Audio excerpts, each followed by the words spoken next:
जून 2023 से प्रारंभ हो रही है भगवान जगन्नाथ की यात्रा। स्कंद पुराण, नारद पुराण, पद्म पुराण और ब्रह्म पुराण में आषाढ़ माह की द्वितीय तिथि को भगवान जगन्नाथ की रथ यात्रा शुरू हो जाती है, जिसका मिलता है इन शास्त्रों में सटीक वर्णन। माना जाता है इसी दिन जगत के नाथ अपनी बहन सुभद्रा और भाई बलराम के साथ रथ में बैठकर करते हैं पूरे नगर का भ्रमण। कहते हैं जो मनुष्य भगवान जगन्नाथ का रथ खींचता है उसे 100 यज्ञों के बराबर फल मिलता है। लेकिन क्या आप ये जानते हैं कि जगन्नाथपुरी में छिपे हैं कलयुग के अंत का संकेत? अगर नहीं तो आज का वीडियो केवल आपके लिए है। मित्रों, जगन्नाथ मंदिर के शीर्ष पर जब बैठने लगेंगे गिद्ध और जिस दिन खत्म हो जाएगी जगन्नाथपुरी के भंडार गृह की ख्याति, पंडित पुजारी करने लगेंगे पाप, भगवान विष्णु के अवतार श्री जगन्नाथ छोड़ देंगे पुरी। उस पुरी को जिसे आदि वैकुंठ या मर्त्य वैकुंठ कहा जाता है, वहाँ आज से 500 साल पहले छिपी है एक पुस्तक। कहते हैं जगन्नाथ के पास जन्मे थे संत अच्युतानंद महाराज। उन्हीं की पुस्तक भविष्य मलिका में लिखा है कलयुग के अंत का सारा सच। दिव्य शक्ति से संपन्न अच्युतानंद जी ने ताड़ के पत्रों पर लिखी है कलयुग की एक एक भविष्यवाणी, जिसमें कलयुग के अंत और भगवान विष्णु के कल की अवतार का है विस्तार से वर्णन। जब कलयुग का होगा अंत तो क्या होगा उस समय का सामाजिक, भौतिक और भौगोलिक बदलाव। मित्रों, जगन्नाथ मंदिर से जुड़े हैं कलयुग और भगवान कल की अवतार का रहस्य। तो क्या है वो भविष्यवाणी जिसका संकेत ओडिशा के तट पर स्थित भगवान जगन्नाथ के विश्व प्रसिद्ध मंदिर से जुड़ा है? जानने के लिए बने रहें वीडियो के साथ। व्रत,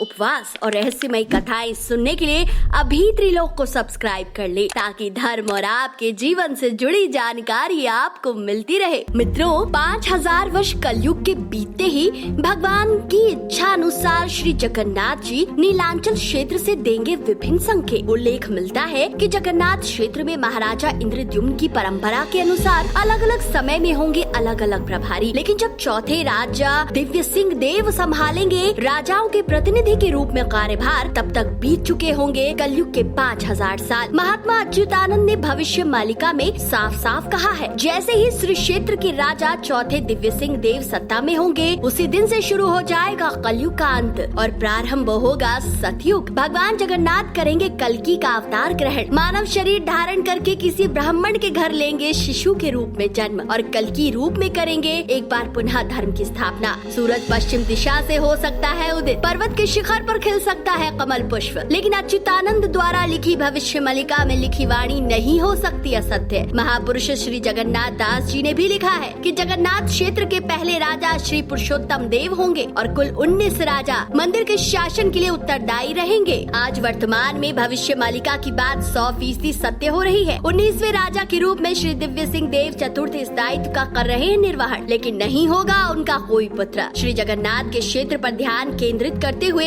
भविष्य मालिका ग्रंथ में महापुरुष अच्युतानंद दास जी ने भक्तों को सावधान किया है। कहा है कि जब श्री जगन्नाथ धाम के मुख्य मंदिर से पत्थर गिरेगा तब समझ जाना हो गया है कलयुग का अंत। कहा गया है कि 16 जून 1990 को श्री मंदिर के आमला बेढ़ा से एक पत्थर गिरा था, जिसकी जांच के लिए केंद्रीय बजट विभाग द्वारा एक समिति गठित की गई थी, किंतु वैज्ञानिक आज तक पता नहीं कर पाए कि 1 टन से भी बड़ा पत्थर मंदिर में कहां से आया और कैसे गिर गया। भविष्य मालिका में लिखा हुआ है कि जगन्नाथ मंदिर के भीतर आमला बेढ़ा से पत्थर का गिरना कलयुग के अंत का प्रमाण होगा। कहते हैं कि भविष्य मालिका ग्रंथ में भगवान विष्णु के साथ गरुड़ संवाद का उल्लेख मिलता है, जिसमें भगवान के प्रमुख भक्त विनीतानंदन गरुड़ ने भगवान से पूछा था कि हे भगवान, आपने चारों युग में अवतार लिया, आप नीलांचल छोड़ देंगे और दारू ब्रह्म से साकार ब्रह्म बनेंगे, तो भक्तों को नश्वर वैकुंठ से क्या लक्षण दिखाई देंगे जिससे भक्तों को विश्वास होगा कि आपके कल की अवतार का समय आ गया है। भगवान श्री कृष्ण कहते हैं, हे गरुड़, जब मैं नीलांचल छोड़ूंगा तब मेरे ज्येष्ठ भाई बलराम नीलांचल क्षेत्र का दायित्व ग्रहण करेंगे और क्षेत्र के क्षेत्राधीश्वर बनेंगे। शक्ति स्वरूपिणी माँ विमला उस समय उस क्षेत्र में होंगी, लेकिन मैं मानव के रूप में जन्म ले चुका हूँगा। हे गरुड़,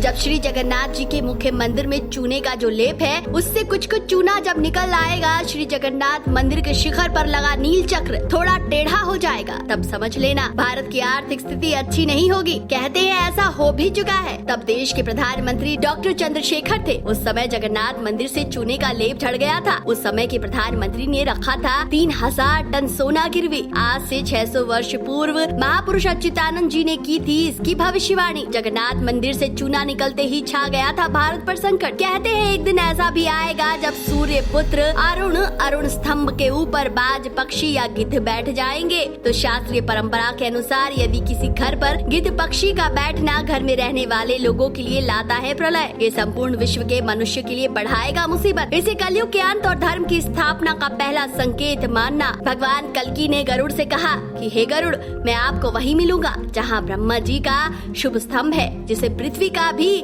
सूर्य स्तंभ माना जाता है, जिसे बिरजा क्षेत्र या गुप्त संभल कहा जाता है। भविष्य मालिका में वर्णन मिलता है कि जैसे ही मैं नीलांचल को छोड़ दूंगा, मेरे रत्न जड़ित सिंहासन के ऊपर के रत्न जड़ित छत्र में पहले आग लग जाएगी। फिर उसी रात को मंदिर परिसर में चोरी होगी, पत्थर गिरने लगेंगे, मंदिर के परिसर में स्थित भंडार गृह की ख्याति नहीं बचेगी, सारा धन नष्ट हो जाएगा, अन्याय बढ़ जाएगा, लोग अन्याय करके पैसा कमाएंगे, प्रधान सेवक ठीक से अपना भरण पोषण भी नहीं कर पाएंगे, मंदिर की रसोई घर पर बिजली गिरेगी, कल्पवट की शाखा बार बार टूटेगी। तब समझ लेना भगवान नीलांचल को छोड़कर मनुष्य का शरीर ग्रहण कर चुके हैं। भगवान कल्कि की आयु जब 11 से 19 वर्ष के बीच होगी, तब सरकार श्री मंदिर का दायित्व संभालने के लिए नए सेवक रखेगी। महाप्रसाद को कई बार मिट्टी के नीचे दबा दिया जाएगा। महापुरुष अच्युतानंद जी ने चेतावनी दी है, समुद्र में बार बार तूफान आएगा, जल स्तर बहुत ऊपर उठेगा और पृथ्वी पर बाढ़ आएगी। दिन के समय में मंदिर के परिसर में एक उल्लू बैठेगा और कहते हैं ये संकेत मंदिर में कई बार घटित हो चुका है। श्री जगन्नाथ क्षेत्र में आने वाले निकट भविष्य में बार बार उल्का पिंड गिरेगा। तो दोस्तों, क्या आपने सुना है भविष्य मालिका की भविष्यवाणी के बारे में? अगर हाँ तो कमेंट करके जरूर बताएं। वीडियो पसंद आया है तो इसे जितना हो सके शेयर कीजिए।